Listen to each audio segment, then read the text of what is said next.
Indian ജനാധിപത്യം എങ്ങനെയാണ് ശരിക്കും പ്രവർത്തിക്കുന്നത്? നമ്മൾ ഈ പത്രങ്ങളിലൊക്കെ വായിക്കുന്ന, ചാനലുകളിൽ കാണുന്ന ലോകസഭ, മന്ത്രിസഭ, സുപ്രീം കോടതി, ഇതൊക്കെ വെവ്വേറെ നിൽക്കുന്ന സ്ഥാപനങ്ങളാണോ അതോ ഒരു വലിയ കളിയുടെ ഭാഗങ്ങളാണോ? അതൊരു നല്ല തുടക്കമാണ്.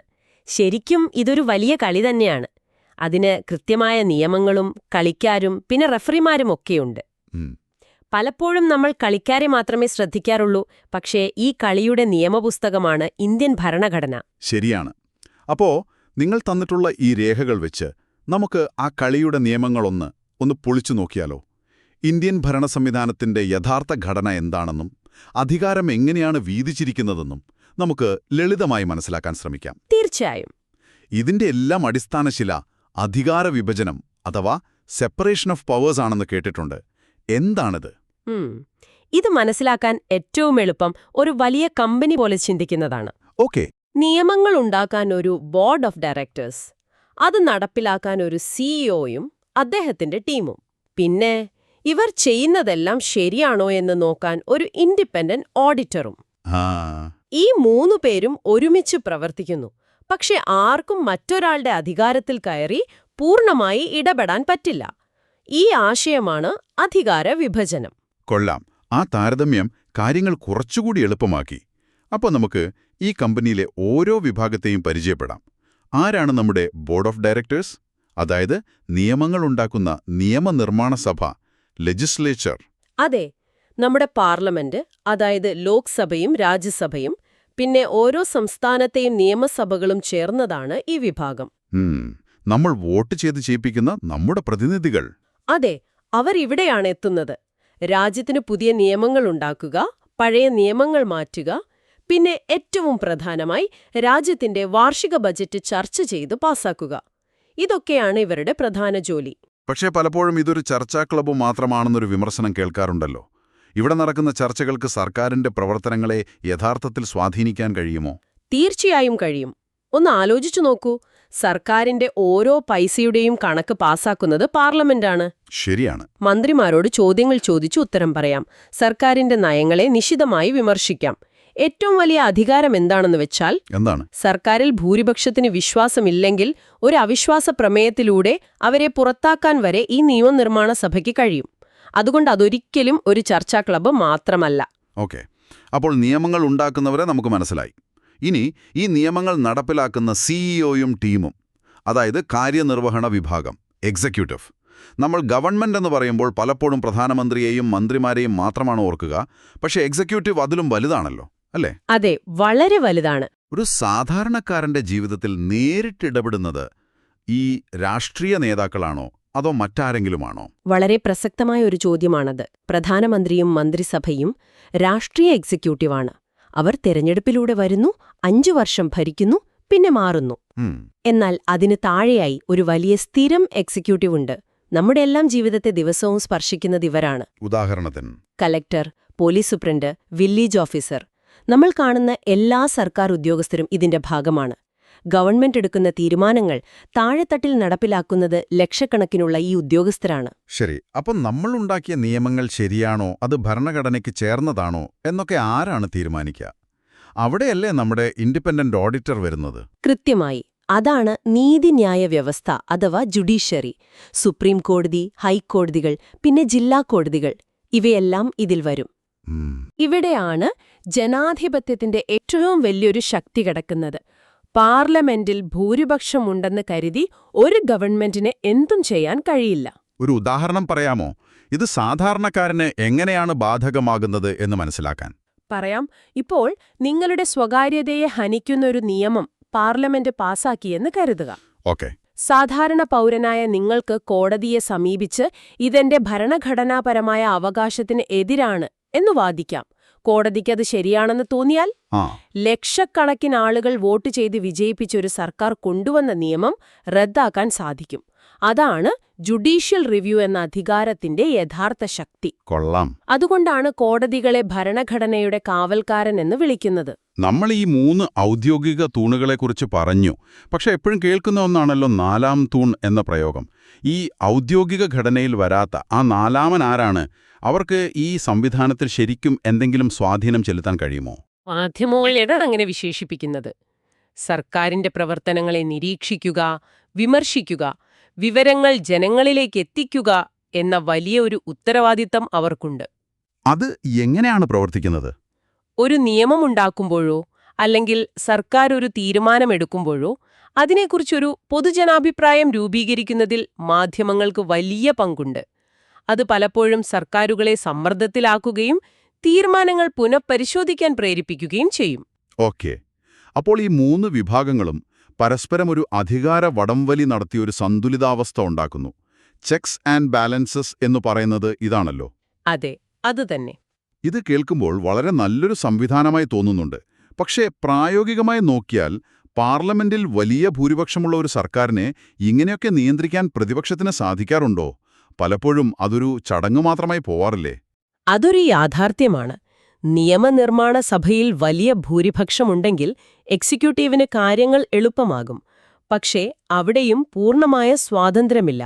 അവിടെയാണ് ജുഡീഷ്യറിയുടെ റോൾ നിർണായകമാകുന്നത്. സർക്കാർ പാസാക്കുന്ന നിയമങ്ങൾ ഭരണഘടനാ വിരുദ്ധമാണെങ്കിൽ കോടതിക്ക് ഇടപെടാം. അതുപോലെ തിരിച്ചുമൊരു നിയന്ത്രണമുണ്ട്. അതെങ്ങനെയാണ്? ജഡ്ജിമാരെ നിയമിക്കുന്നത് രാഷ്ട്രപതിയാണ്, അതായത് എക്സിക്യൂട്ടീവ്. എന്നാൽ ഒരു ജഡ്ജിയെ പുറത്താക്കണമെങ്കിൽ അത് എളുപ്പമല്ല. ഓഹോ. പാർലമെന്റിന്റെ ഇരുസഭകളിലും 2/3 ഭൂരിപക്ഷത്തോടെ ഇംപീച്ച്മെന്റ് എന്ന അതിസങ്കീർണമായ നടപടി പാസാക്കണം. ഇത് ഏതാണ്ട് അസാധ്യമാണ്. ഈ ഒരു സുരക്ഷയാണ് ജഡ്ജിമാർക്ക് സർക്കാരിനെതിരായ കേസുകളിൽ പോലും ഭയമില്ലാതെ വിധി പറയാൻ ധൈര്യം നൽകുന്നത്. അപ്പോൾ ആരും സമ്പൂർണ്ണ അധികാരത്തിന് മുകളിലല്ല. എല്ലാവരെയും നിരീക്ഷിക്കാൻ ഒരു സംവിധാനമുണ്ട്. ഇനി നമുക്ക് അധികാരത്തിന്റെ മറ്റൊരു തലത്തിലേക്ക് പോകാം. കേന്ദ്രവും സംസ്ഥാനങ്ങളും തമ്മിലുള്ള ബന്ധം. ഇതെന്റെ അധികാരമാണ്, അല്ല ഇതെന്റെയാണ് എന്ന തർക്കങ്ങൾ എങ്ങനെയാണ് ഒഴിവാക്കുന്നത്? വളരെ നല്ല ചോദ്യമാണ്. ആ ഒരു പ്രശ്നം ഒഴിവാക്കാൻ ഭരണഘടന ഉണ്ടാക്കിയവർ ഒരു സൂത്രം ചെയ്തു. അവർ പ്രധാനപ്പെട്ട വിഷയങ്ങളെല്ലാം 3 പെട്ടികളിലാക്കിയെന്ന് സങ്കൽപ്പിക്കുക. ഓക്കെ, രസകരമായിരിക്കുന്നല്ലോ. ആദ്യത്തെ പെട്ടിയിൽ യൂണിയൻ ലിസ്റ്റ് എന്ന് എഴുതിവെച്ചു. രാജ്യസുരക്ഷ, കറൻസി, ട്രെയിൻ, വിദേശകാര്യം പോലുള്ള കാര്യങ്ങൾ അതിലിട്ടു. ഇതിൽ നിയമമുണ്ടാക്കാനുള്ള താക്കോൽ കേന്ദ്ര സർക്കാരിന് മാത്രം. ശരി. അപ്പോ രണ്ടാമത്തെ പെട്ടി? രണ്ടാമത്തെ പെട്ടി സ്റ്റേറ്റ് ലിസ്റ്റാണ്. നമ്മുടെ പോലീസ്, കൃഷി, ആരോഗ്യം, തദ്ദേശഭരണം പോലുള്ള കാര്യങ്ങൾ അതിലാണ്. അതിന്റെ താക്കോൽ സംസ്ഥാനങ്ങളുടെ കയ്യിലാണ്.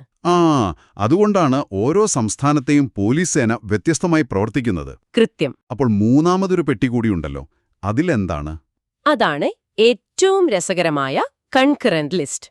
വിദ്യാഭ്യാസം, വനം, വിവാഹം പോലെ കേന്ദ്രത്തിനും സംസ്ഥാനത്തിനും ഒരുപോലെ പ്രാധാന്യമുള്ള വിഷയങ്ങൾ അതിലാണ്.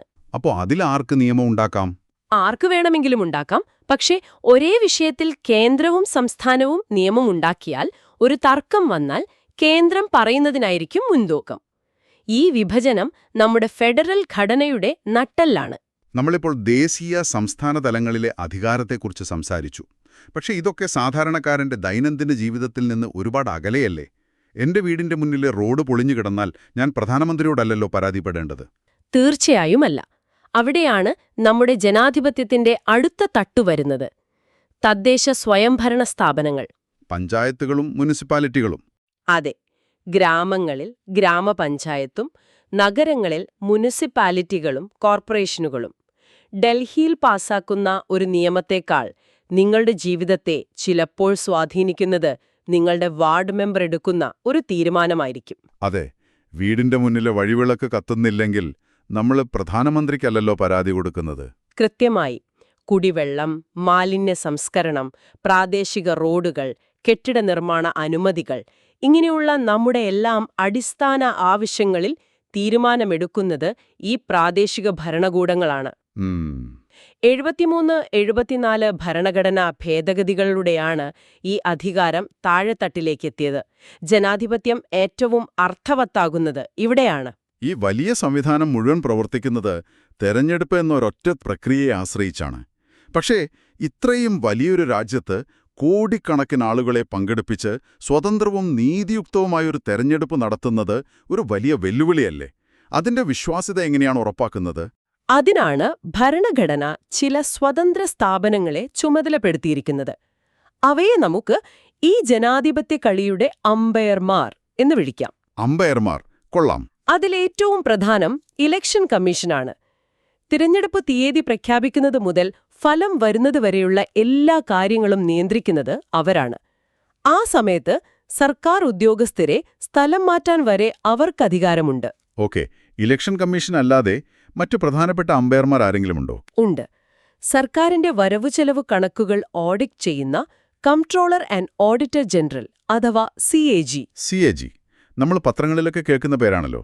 അതെ, സർക്കാരിന്റെ ഖജനാവിൽ നിന്ന് ചിലവഴിക്കുന്ന ഓരോ രൂപയ്ക്കും കണക്കുണ്ടോ എന്ന് പരിശോധിച്ച് പാർലമെന്റിന് റിപ്പോർട്ട് നൽകുന്നത് ഇവരാണ്. പല വലിയ അഴിമതികളും പുറത്തു വന്നിട്ടുള്ളത് CAG റിപ്പോർട്ടുകളിലൂടെയാണ്. ശരി. അതുപോലെയാണ് ഉയർന്ന സർക്കാർ ഉദ്യോഗസ്ഥരെ രാഷ്ട്രീയ ഇടപെടലുകളില്ലാതെ മെറിറ്റിന്റെ അടിസ്ഥാനത്തിൽ മാത്രം തിരഞ്ഞെടുക്കുന്ന UPSC. ഈ സ്ഥാപനങ്ങളുടെ എല്ലാം സ്വാതന്ത്ര്യം ജനാധിപത്യത്തിന് അത്യന്താപേക്ഷിതമാണ്. എല്ലാം കൊള്ളാം. പക്ഷെ ഒരു സാധാരണ പൗരനായ എനിക്ക് ഈ സംവിധാനത്തിൽ എന്താണ് പങ്ക്? 5 വർഷം കൂടുമ്പോൾ വോട്ട് ചെയ്യുന്ന ഒരു കാണിയായി ഒതുങ്ങുകയാണോ എന്റെ റോൾ? എനിക്ക് നേരിട്ട് ഇടപെടാൻ എന്തെങ്കിലും വഴികളുണ്ടോ? തീർച്ചയായും ഉണ്ട്. അതിനുള്ള ഏറ്റവും ശക്തമായ ഉപകരണമാണ് 2005 വന്ന വിവരാവകാശ നിയമം RTI. RTI. സർക്കാരിന്റെ ഒരു തീരുമാനത്തെക്കുറിച്ച് നിങ്ങൾക്ക് സംശയമുണ്ടെങ്കിൽ ഒരു അപേക്ഷ കൊടുത്താൽ അതുമായി ബന്ധപ്പെട്ട ഫയലുകളും വിവരങ്ങളും നിങ്ങൾക്ക് ലഭിക്കാൻ അവകാശമുണ്ട്. ഏതുതരം വിവരങ്ങളും? ഒരു റോഡ് പണിക്ക് എത്ര രൂപ ചെലവഴിച്ചു എന്നറിയുന്നതു മുതൽ പ്രധാനമന്ത്രിയുടെ ഓഫീസിലെ ചില വിവരങ്ങൾ വരെ ഇതിലൂടെ ചോദിച്ചറിയാം. ഇത് സർക്കാരുകളെ കൂടുതൽ സുതാര്യവും ഉത്തരവാദിത്വമുള്ളവരുമാക്കാൻ ഒരുപാട് സഹായിച്ചിട്ടുണ്ട്. അപ്പോൾ നിയമങ്ങൾക്കപ്പുറം ഭരണകൂടങ്ങൾ പിന്തുടരേണ്ട ചില ധാർമ്മികമായ മാർഗനിർദ്ദേശങ്ങളുണ്ടോ നമ്മുടെ ഭരണഘടനയിൽ? ഉണ്ട്. അതിനെയാണ് നിർദ്ദേശക തത്വങ്ങൾ എന്നു പറയുന്നത്. സമ്പത്ത് കുറച്ചുപേരിൽ മാത്രം കേന്ദ്രീകരിക്കരുത്, സ്ത്രീകൾക്കും പുരുഷന്മാർക്കും തുല്യ ജോലിക്ക് തുല്യ വേതനം നൽകണം, പരിസ്ഥിതിയെ സംരക്ഷിക്കണം എന്നിങ്ങനെയുള്ള ഒരുപാട് നല്ല ആശയങ്ങൾ അതിലുണ്ട്. പക്ഷേ ഇത് കോടതി വഴി നടപ്പിലാക്കാൻ പറ്റില്ല അല്ലേ? ഇല്ല, ഇവയൊന്നും കോടതി വഴി നടപ്പിലാക്കാൻ കഴിയില്ല. പക്ഷെ പുതിയ നിയമങ്ങൾ ഉണ്ടാക്കുമ്പോൾ സർക്കാരുകൾ ലക്ഷ്യം വെക്കേണ്ട ഒരു ധാർമ്മിക കോമ്പസായി ഇവ പ്രവർത്തിക്കുന്നു. അപ്പോൾ നമ്മളിന്ന് സംസാരിച്ചതിൽ നിന്ന് എനിക്ക് മനസ്സിലാകുന്നത്, ഇന്ത്യൻ ഭരണകൂടം എന്നത് ഒറ്റപ്പെട്ട ഭാഗങ്ങൾ ചേർന്ന ഒന്നല്ല, മറിച്ച് പരസ്പരം അധികാരത്തിനായി മത്സരിക്കുകയും നിയന്ത്രിക്കുകയും ചെയ്യുന്ന ഒരു സങ്കീർണമായ വല പോലെയാണെന്നാണ്. അതെ. പാർലമെന്റ് മുതൽ പഞ്ചായത്ത് വരെ, രാഷ്ട്രപതി മുതൽ വില്ലേജ് ഓഫീസർ വരെ എല്ലാവരും ഈ വലയിലെ കണ്ണികളാണ്. ഏറ്റവും പ്രധാനപ്പെട്ട കാര്യം, ഇതൊരു ചലനാത്മകമായ സംവിധാനം അഥവാ ഡൈനാമിക് സിസ്റ്റം എന്നതാണ്. അതായത് ഇത് എഴുതിവെച്ച നിയമങ്ങളുടെ ഒരു കെട്ടല്ല. കാലത്തിനനുസരിച്ച്, ജനങ്ങളുടെ ആവശ്യങ്ങൾക്കനുസരിച്ച് നിയമങ്ങളിലും ഘടനയിലും മാറ്റങ്ങൾ വരുത്താൻ ഇതിന് കഴിയും. ഭരണഘടന ഭേദഗതികളിലൂടെയും പുതിയ കോടതി വിധികളിലൂടെയും പുതിയ നിയമങ്ങളിലൂടെയും ഇത് നിരന്തരം നവീകരിക്കപ്പെട്ടുകൊണ്ടിരിക്കുന്നു. അതായത് ഇതൊരു ജീവനുള്ള സംവിധാനം പോലെയാണ്. അതെ, കൃത്യമായി ഒരു ജീവനുള്ള സംവിധാനം. ഈ സംവിധാനത്തിന്റെ രൂപരേഖ നമ്മൾ മനസ്സിലാക്കി. എന്നാൽ ഓർക്കുക, ഇത് നിയമപുസ്തകത്തിലെ വെറും വാക്കുകൾ മാത്രമല്ല. കോടിക്കണക്കിന് ജനങ്ങളുടെ ജീവിതത്തെ ഓരോ ദിവസവും നേരിട്ട് സ്വാധീനിക്കുന്ന ഒന്നാണ്. നിങ്ങൾക്ക് ആഴത്തിൽ ചിന്തിക്കാനായി ഒരു ചോദ്യം മാത്രം ഞങ്ങൾ മുന്നോട്ട് വയ്ക്കുകയാണ്. നിയമനിർമ്മാണം, കാര്യനിർവഹണം, നീതിന്യായം എന്നീ 3 തൂണുകളിൽ ഒരു സാധാരണ പൗരന്റെ ജീവിതം മെച്ചപ്പെടുത്താൻ ഏറ്റവും കൂടുതൽ ശക്തിപ്പെടുത്തേണ്ടത് ഏത് തൂണിനെയാണ്? എന്തുകൊണ്ട്?